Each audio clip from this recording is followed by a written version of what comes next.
ভারত বাংলাদেশ সীমান্তে লাগোয়া তথা পশ্চিমবঙ্গের মানচিত্রের শেষ জেলা দক্ষিণ দিনাজপুর।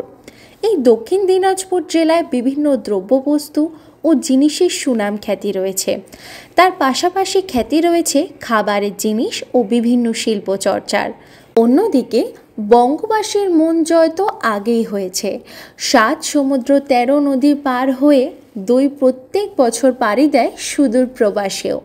কথা হচ্ছে দক্ষিণ দিনাজপুর জেলার বিখ্যাত নয়াবাজারের দইয়ের, যার খ্যাতি শহর ছেড়ে গ্রাম, জেলা ও রাজ্য ছাড়িয়ে ভারতবর্ষ সহ বিভিন্ন দেশে।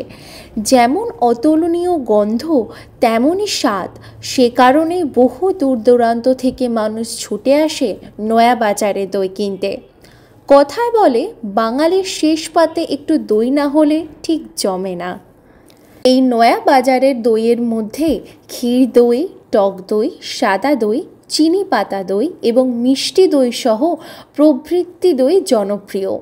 পুরনো রীতি মেনে দুধ সংগ্রহের পর মাটির সরা বা পাত্রে দই প্রস্তুত করেন বিক্রেতারা।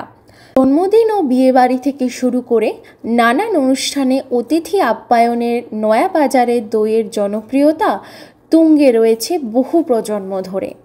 নয়া বাজারের দই বিক্রেতা বিপ্লব ঘোষ বলেন, উত্তরবঙ্গ, দক্ষিণবঙ্গের সমস্ত জেলা ও পার্শ্ববর্তী রাজ্য সহ এমনকি আমেরিকাতেও আমাদের দই পাড়ি দেয় প্রত্যেক বছর।